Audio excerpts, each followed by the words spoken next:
Assalamu alaikum, peace be with you everyone. In today's video we're going to be talking about state schools versus private or public schools here in the UK. Let's get started. Now, for those of you who are not familiar with the UK education system, you might be feeling like this, especially when your child gets to sort of secondary school age around 10, 11 years old, when they're in year 5 or year 6 and you're thinking about next steps and where you might like them to go.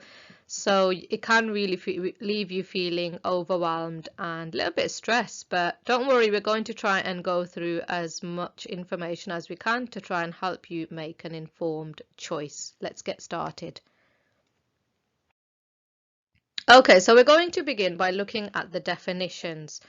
Now, the first one is public schools. Even though the title might suggest that they are sort of state schools, they're actually not. So a public school in the UK is considered one of the most exclusive and prestigious private schools that you can go to. And some really well-known examples are Eton College or Harrow schools, and it's usually the schools that you can maybe think about prime ministers having previously gone to, for example. Now, these public schools are actually highly selective and they may often contain boarding facilities so students can stay and live there as well. Next, we have independent schools. These are overseen by a board of governors or trustees, and the students are also paying fees to attend these schools. Similarly, you've got private schools, but the difference between private schools and independent schools is that private schools are run by the owners. Thus, they are comparatively more selective. However, you also have to pay fees to attend this type of school. Next, you've got state schools. Now, state schools are the ones that are government funded in the UK, and these are the ones that provide education free of charge for children attending. And last but not least, you've got grammar schools. Grammar schools are academically orientated schools, and you can only attend by passing the 11+ exam that you would sit in year 6 of primary school. And if you pass the exam, you'll get a place, and these are actually funded by the government. So even though you have to pay an exam to get in, it's actually free of charge once you do pass the exam. Now let's have a look at private schools in a little bit more detail in terms of advantages and disadvantages of of private schools, if this is something that you might be considering for your child. In terms of advantages, they usually do have smaller class sizes, which obviously means that the teacher can pay more focused attention on a smaller number of pupils and help them individually, more than say in a state school where you might have up to 30 children in a class. They may have better facilities because they've got more money. So we're looking at things like in technology or the science-based subjects. The standard of the labs, for example, could be better. More extracurricular options, so things like languages, the arts subjects, just sports generally. So usually children of these schools have a lot more options in terms of, apart from the academic education, they'll be given a lot more choice. Usually children here are more enthusiastic towards learning. It just depends on the cohort of children, and I know this is a generalization, but that's usually the case just because of the sort of standard of environment and the type of children who tend to go there. You've got more choices regarding the curriculum. So private schools, for example, can have IGCSEs compared to GCSEs, so that's something that the school can make choices for. And then another advantage which sometimes people aren't aware of is you can get funding or scholarships or bursaries to help you get into these schools if you otherwise wouldn't be able to afford it. So it just depends on what's on offer, and this varies school to school. So usually when you apply, you would inquire, and sometimes it's not very obvious. If you don't inquire, you wouldn't know, so it's always worth asking. And these scholarships could be based on academic merit, or they could even be based on, for example, sports, if your child's particularly good at it. And they'll have their separate requirements and exam entries for you to be able to qualify for these. Having said that, each school has a limited number of scholarships or bursaries available to pupils. And these can also change from year to year. So it depends, also worth looking at if you do qualify, whether you get this for the duration of the entire time of being at the school, or if it changes, with your financial status, which would obviously change on a yearly basis. So that's also something to think about if this is something you're considering. There are disadvantages of attending private school. The obvious one is you obviously have to pay, and you have to think about how much money you're willing to spend. If you've got more than one a child especially, you have to pay on a termly basis, which means that year on year the school fees do often increase. On top of the school fees, you're paying for lunch, you're paying for uniform, trips, etc. So that all does add up as well. And especially if you think about these schools might do more extensive sports than other schools, you might need different kits for different sports, etc. There could be a social class divide and a lack of diversity. Again, it depends which city the school is in, but you might find that, there might be just a dominant of a certain class attending the school. So that's also something to be aware of. Obviously, they're quite competitive. If there's not that many of these type of schools around, and you have to think about how many places are available per typical number of entries which the school gets, which you can easily find out by asking the school, or you can find that out online as well. And the entrance process can be stressful in terms of trying to prepare your child if you need to, and going through the whole process of getting them into this type of school. And if the schools are affiliated with a certain religion and that doesn't align with your religion, that could also be something that, might be detrimental to you. If there's certain school, so for example, if the curriculum is based on a certain ethos or the school teachings, that's something you would have to consider as well. Now let's have a look at grammar schools. Now, the advantages of grammar schools are, remember we said these are essentially free schools. So they allow the brighter students to flourish regardless of social background, and that's what they're typically known for. The fact that they are based on academic performance, so it means that they'll allow children who might not otherwise be able to afford getting into a private school to study somewhere where they're going to thrive academically, especially if that child is actually quite a bright or academically orientated child. It could be seen as somewhere where you're giving them the best chance, the best start in life, if you like. So because money is not an issue as long as they've got the ability to pass the entrance exam. Advantages also are that traditionally grammar schools do tend to get the best academic results. So we're talking about the GCSE results that you get that you sit in when you're age 16 here in the UK, and you can easily see tables where you can compare results from different schools, from state schools versus grammar schools, for example. And there's also the notion that you create better connections for your future in terms of your career choices because of who you can get to know, and because of the connections that you make during your time at grammar school, giving you sort of a head start, if you like, or a better start when it comes to later on jobs, university, etc. Now, there are some disadvantages as well of attending grammar schools.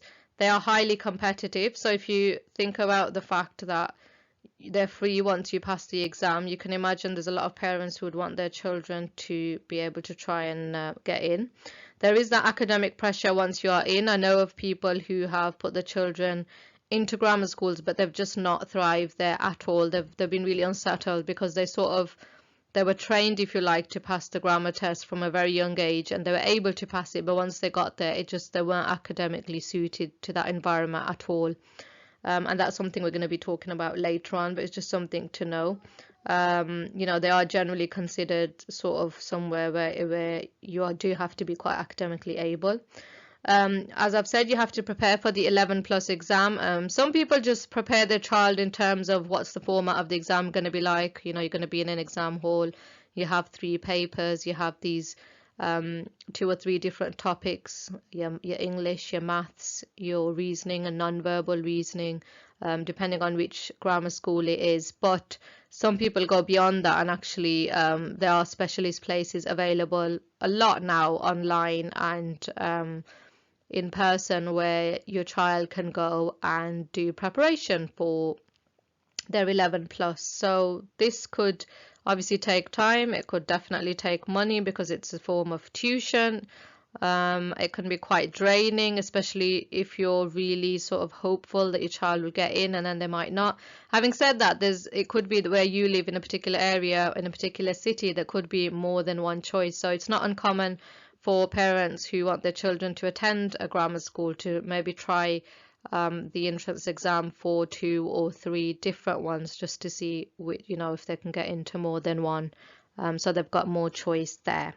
That you might need to move cities. I do know people also who have moved houses, moved cities because they want their children to go to sort of grammar school. And this is because currently, statistically, there are only 163 grammar schools in the UK compared to about 3,408 state schools, which is an absolute huge disparity. So you can imagine now in context how competitive they can be. So you would really have to weigh up your options and think about that, before you go down that route, if that's something that you would like to do. Now, one of the reasons why people think about this so heavily is because your child is going to be there for quite a while doing their GCSEs, and once they've done their GCSEs, that'll set them up if they want to typically go down the route of doing A levels, which you study for 2 years in the UK. So that's why sometimes people are quite concerned and quite particular and fussy. And as parents, you obviously want the best for your children. So parents do really think about these choices, because then they know that whatever their child does then usually will have a direct impact on the A levels available to them.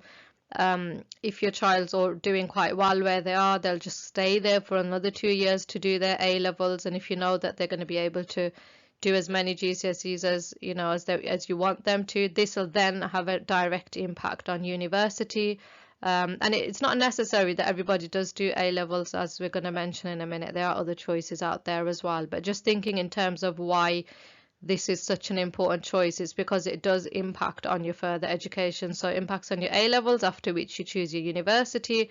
Like I said, certain schools, for example, certain private and grammar schools will really have honed down sort of the routes to certain courses at university, and they'll be quite familiar with the whole process. For example, if you're quite keen on your child to go to Oxbridge, and there's a whole other process about how that happens.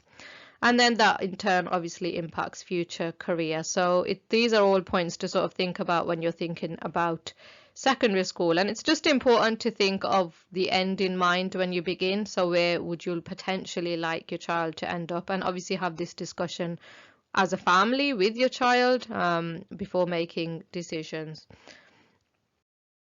And the final remarks that I want to make are, think about your child as an individual, and as parents it's really important to think about that child and their own strengths and weaknesses, where they would thrive and be happy. Definitely, if you can, visit the places with your child so they can get a feel for it. Every single school is different.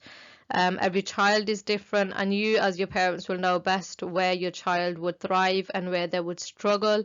Think about other things as well, for example, the social aspects of it and who they're going to be hanging around with essentially for the next 5 years of their life, and how you're going to get there. This all has a massive impact on your family life. If you're going to be the person who's dropping them off versus are you going to allow them to get the bus? Are you happy for them to? Is that something that they'll be able to do in terms of distance from where you live, etc.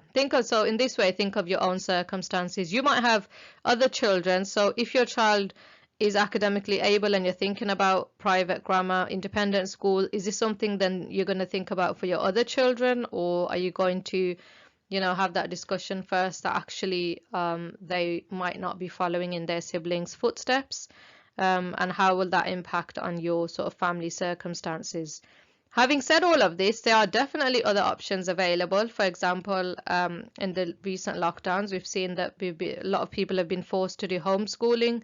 That's something else that's on a huge increase at the moment and might be something you want to consider, but that's a whole new topic for another day. And think about the fact that your child will likely be there for 5 to 7 years. So that's something to bear in mind. And as I've said, every child is different. It might even be that within a family, and this is again something very common, this is true for my family as well, that you might have children that are going to different places. You might have some children who are at grammar, some who are at private, some who are at state, you know, combination, or maybe you're homeschooling some. So whatever is right for the child is the most important thing, and for your family. Another final thought is, this is sort of well, their academic education. I've already mentioned, think about the social aspect, but also, you know, if you're religiously orientated, think about that aspect and how that'll impact on the amount of time that they're going to be spending at school, going to school, coming from school, in homework. Will they then have time to engage in other activities which are important to you as a family? If not, what are you going to be doing about this? If that's going to be difficult, do you have system in place to make sure they're going to get some free time or rest time, or time to fulfill your other obligations that are important to you as a family? They are all things for you to think about as well. Okay, I'm going to stop here for this video. I hope you found this useful, and I'll see you in the next one, inshallah. Take care. Assalamu alaikum.